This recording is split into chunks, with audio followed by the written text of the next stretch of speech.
का बहुत बहुत स्वागत है। और जैसे कि आप लोग देख पा रहे हैं कि जितने भी लोग अभी एग्जाम दे करके आए हैं, यानी 2026 का सोशल साइंस का जितने भी लोग अभी एग्जाम दे करके आए हैं, जल्दी से आप लोग जो है आंसर की मिला लीजिए। जल्दी से आप लोग जो है आंसर की मिला लीजिए। सेट की बात करें तो सेट यह आई है, सेट आई है, ठीक है। सोशल साइंस का है 2026 का 20 फरवरी 2026 को जितने भी लोग एग्जाम दे करके आए हैं। और याद रखिएगा यह प्रथम पाली यानी कि फर्स्ट सीटिंग वाला है, ठीक है ना। तो जल्दी से यहाँ पर सेट आई है। पहला क्वेश्चन क्या था तो देख लीजिए, निम्न में से कौन आर्थिक गतिविधि नहीं है। तो याद रखिएगा गरीबी जो है आर्थिक गतिविधि नहीं है, ऑप्शन नंबर सी हो जाएगा। अगला प्रश्न था कि भारतीय संविधान की किस अनुसूची में 22 भाषा यानी 22 अनुसूचित भाषाओं को जो है स्थान दिया गया है। तो याद रखिएगा 8वीं अनुसूची में, ऑप्शन नंबर बी हो जाएगा। सी या ऑप्शन नंबर सी याद रखिएगा 3 का। निम्नलिखित में से किन दो केंद्र शासित प्रदेशों का विलय कर दिया गया। तो याद रखिएगा ऑप्शन नंबर सी, दादरा नगर हवेली, दमन और दीव को, ठीक है ना। 3 का सी हो जाएगा। 4 नंबर है कि स्वतंत्रता प्राप्ति से पूर्व भारत में कुल कितनी देशी रियासतें थी। तो याद रखिएगा 565, क्या 565, ऑप्शन नंबर ए हो जाएगा। 5 नंबर प्रश्न है कि ग्राम रक्षा दल का गठन किस स्तर पर होता है। तो पंचायत यानी ग्राम पंचायत स्तर पर, ऑप्शन नंबर ए। 6 नंबर है कि निम्नलिखित में से कहाँ प्रत्यक्ष लोकतंत्र पाया जाता है। स्विट्जरलैंड में, ऑप्शन नंबर ए। अगला प्रश्न है, याद रखिएगा सिर्फ और सिर्फ हम आर्ट्स ही सब्जेक्ट पढ़ाते हैं, इसलिए आर्ट्स सब्जेक्ट को लेकर के चल रहे हैं, यानी कि एसएसटी को बढ़िया तरीके से हम यहाँ पर बता रहे हैं आंसर की सही, ठीक है। क्योंकि हम लोग का ऑफलाइन कोचिंग मोतिहारी में चलता है क्रांति आर्ट्स कोचिंग के नाम से, ठीक है। तो सिर्फ यहाँ पर आर्ट्स पढ़ाई होती है। आप लोगों को कभी बाद में जरूरत पड़े तो ऑफलाइन क्लास के लिए जरूर संपर्क कीजिएगा, एक बार मिलेगा। निर्वाचन में राजनीतिक दलों के लिए आचार संहिता का निर्माण कौन करता है। तो याद रखिएगा निर्वाचन आयोग करता है। 7 का डी हो जाएगा। 8 में है कि डालमा वन्य जीव अभ्यारण्य कहाँ स्थित है। तो झारखंड में है, यहाँ पर सी हो जाएगा। 8 का सी। चलिए 7 का डी 8 का सी।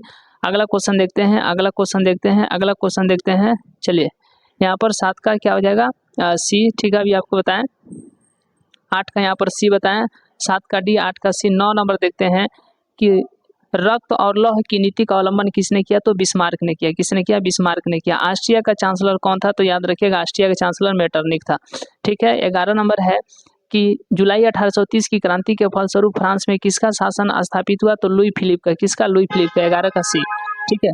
12 नंबर है कि मरम्मत पर व्यय एवं पूंजी की घिसावट को किस में शामिल किया जाता है। तो याद रखिएगा जीडीपी में शामिल किया जाता है, ग्रॉस डोमेस्टिक प्रोडक्ट, यानी कि सकल घरेलू उत्पाद, जो कि इसमें सकल घरेलू उत्पाद नहीं है, ये सकल घरेलू राष्ट्रीय उत्पाद है। इसीलिए इस क्वेश्चन का सही जवाब ऑप्शन नंबर डी हो जाएगा। 13 नंबर देखिए कि निम्न में से किसकी जरूरत को पूरा करने के लिए क्षेत्रीय ग्रामीण बैंक की स्थापना की गई है। तो सीमांत एवं छोटे किसानों की, ऑप्शन नंबर ए हो जाएगा। जल्दी जल्दी मिला लीजिए, बहुत ही कम समय में। इसके बाद जो है सेट हम डी जो है लेकर के आ रहे हैं, जल्दी से याद रखिएगा। इसके बाद जो है सेट हम डी लेकर के आ रहे हैं, ठीक है।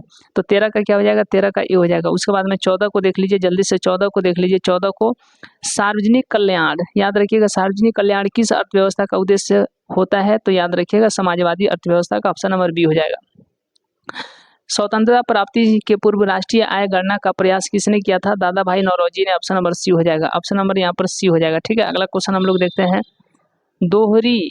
दोहरी गणना की समस्या का संबंध निम्नलिखित में से किससे है। तो याद रखिएगा राष्ट्रीय आय से, यहाँ पर सी हो जाएगा। क्या हो जाएगा, सी हो जाएगा, ठीक है। 17 नंबर देख लीजिए, भारत में खाद्यान्न का बफर स्टॉक कौन बनाता है। तो भारतीय खाद्य निगम यानी कि CFI फूड, यानी FCI कौन, फूड कॉर्पोरेशन ऑफ इंडिया, भारतीय खाद्य निगम, ऑप्शन नंबर सी 17 का सी। 18 है कि निम्नलिखित में से किस मृदा का निर्माण बेसाल्ट के विघटन से हुआ है। तो लेटेराइट मृदा का, समझ गया ना, 18 का ए। 19 नंबर है निम्नलिखित जैव आरक्षित क्षेत्रों में कौन बिहार में स्थित है। तो याद रखिएगा यहाँ पर बिहार में कोई नहीं है, सुंदरबन पश्चिम बंगाल में, सब अलग अलग राज्य में, बिहार में कोई नहीं है, इसीलिए 19 का डी हो जाएगा। अगला प्रश्न है कि 20 है कि कौन सा इस्पात संयंत्र ब्रिटेन के सहयोग से स्थापित किया गया। तो दुर्गापुर इस्पात संयंत्र, ऑप्शन नंबर बी। 21 नंबर है कि हाजीपुर किस रेलवे क्षेत्र का मुख्यालय है। तो पूर्व मध्य रेल का है, पूर्व मध्य रेल का है। 21 का बी हो जाएगा, ठीक है। 22 नंबर देखिए कि बिहार राज्य जल विद्युत ऊर्जा निगम का गठन कब हुआ। तो याद रखिएगा 1982 में। कब, 1982 में, सी हो जाएगा। 22 का सी। 23 नंबर है कि अविभाजित बिहार में कौन सा नियोजित नगर है। तो याद रखिएगा नियोजित नगर था तो रांची पहले बिहार में था, ऑप्शन नंबर यहाँ पर बी हो जाएगा, रांची, ठीक है।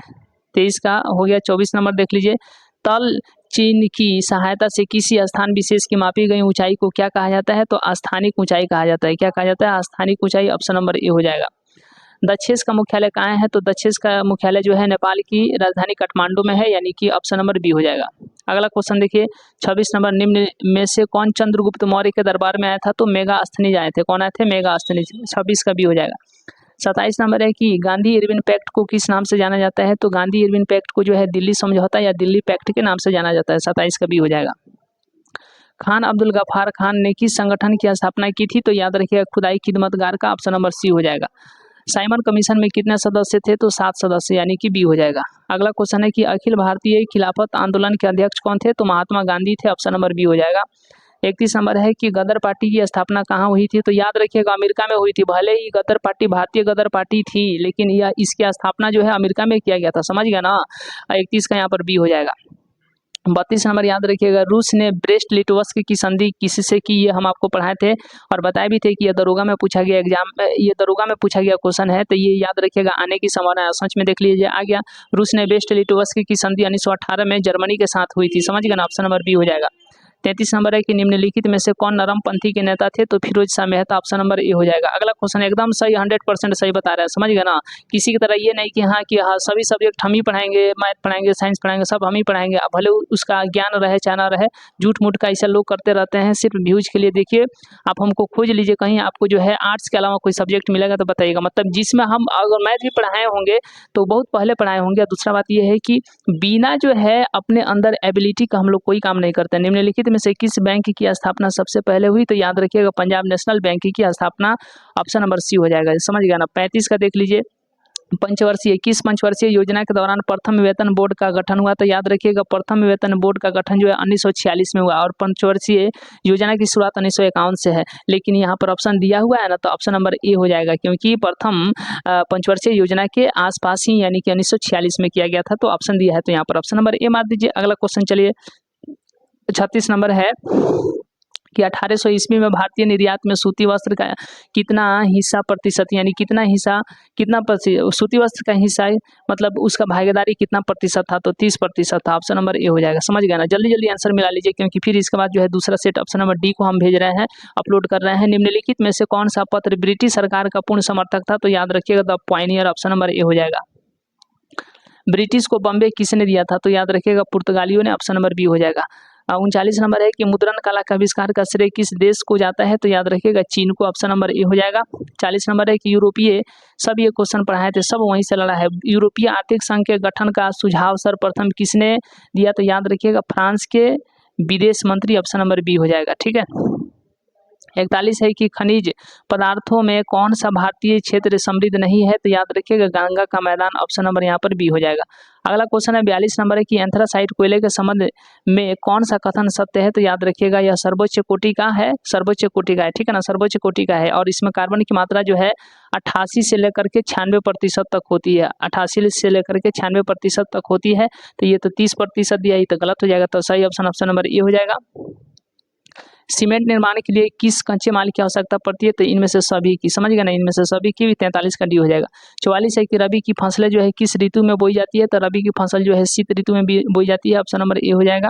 उसके बाद जो है 45 गंडक नदी घाटी परियोजना से किस राज्य को लाभ मिलता है? तो सभी को, वैसे तो मुख्य रूप से जो है बिहार और उत्तर प्रदेश को मिलता है, लेकिन यहाँ पर ऑप्शन दिया हुआ है मध्य प्रदेश को अप्रत्यक्ष रूप से मिलता है, इसलिए इस क्वेश्चन का सही जवाब ऑप्शन नंबर डी हो जाएगा, इनमें से सभी।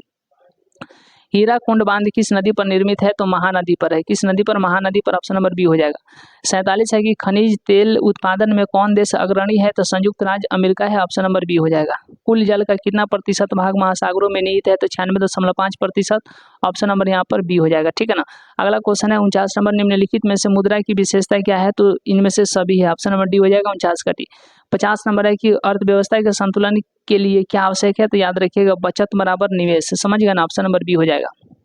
1980 के दशक के अंत में भारत की आर्थिक स्थिति कैसी थी? तो याद रखिएगा भारत की आर्थिक स्थिति जो है इनमें से सभी, यानी कि आयातों में वृद्धि हो रही थी, निर्यात हम लोग बहुत कम कर रहे थे, तेजी से बढ़ती महंगाई थी, अपर्याप्त विदेशी मुद्रा भंडार, यानी कि ऑप्शन नंबर डी, 51 का डी, इनमें से सभी।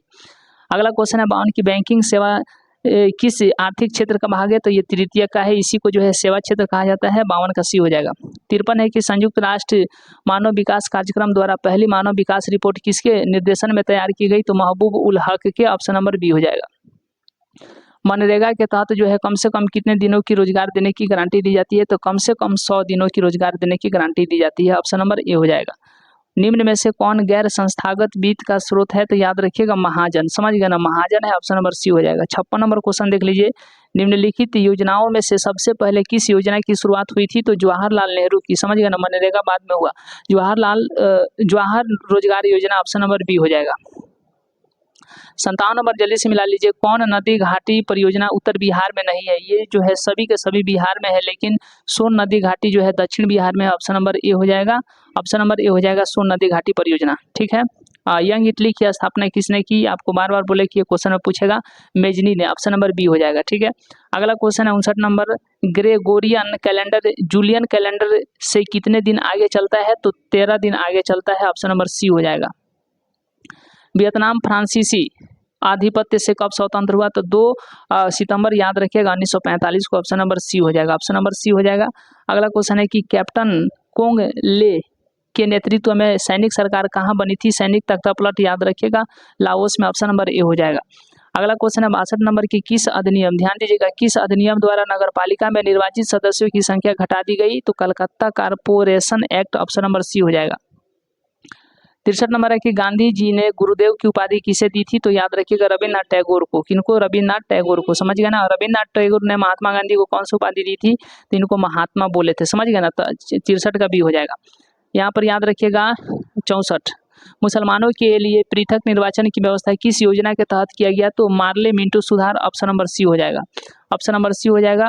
उसके बाद में 64 बता दिए ना, ठीक है। 65, भारत के संदर्भ में एक प्रतिनिधि लोकतंत्र कैसे कार्य करता है, तो याद रखिएगा नागरिक अपने प्रतिनिधि चुनते हैं जो उनके लिए निर्णय लेते हैं, ऑप्शन नंबर सी हो जाएगा। 66 नंबर देख लीजिए कि एक पंचायत क्षेत्र में रहने वाले सभी ग्रामवासियों की सभा क्या कहलाती है, तो ग्राम सभा कहलाती है, ऑप्शन नंबर ए हो जाएगा। पंचायत सचिव की नियुक्ति कौन करता है, तो याद रखिएगा राज्य सरकार करती है, यह एक सरकारी ऑफिसर होते हैं, ऑप्शन नंबर यहाँ पर सी हो जाएगा।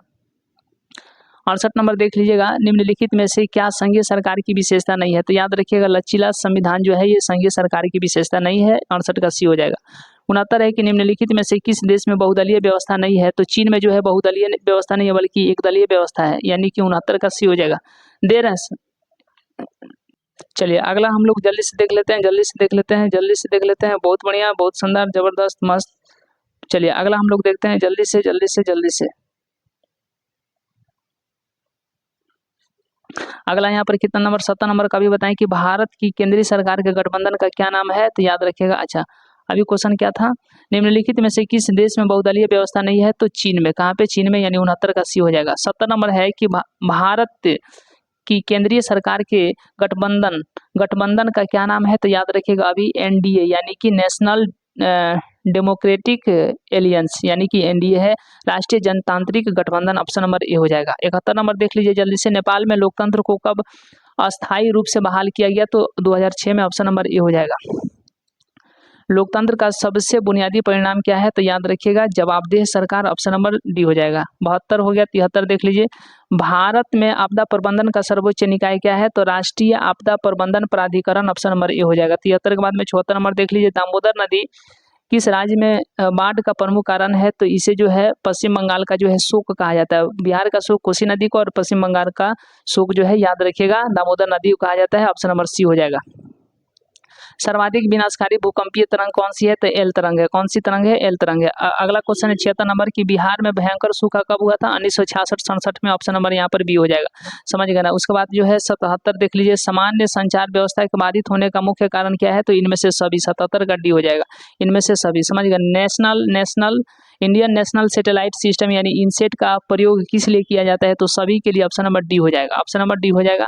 कौन सी आपदा धीरे धीरे आती है, तो सूखा जो है धीरे धीरे आती है, ऑप्शन नंबर डी हो जाएगा। चाय उत्पादन के लिए तापक्रम प्रास की आवश्यकता होती है कितनी की, तो याद रखिएगा 20 डिग्री से लेकर के 30 डिग्री सेल्सियस तक, ठीक है। तो जितने भी लोग जो है यहाँ पर आंसर मिलाए हैं, आप लोग कमेंट कीजिएगा कि आपका कितना सही है, कितना में कितना सही है। अगला आप लोग बताइए वीडियो में कमेंट करके कि क्लास कैसे रहा, कम समय में जो है 100% आपको जो है एकदम जो है सत्यता के साथ जो है आंसर की मिलवाए हैं, समझ गए ना।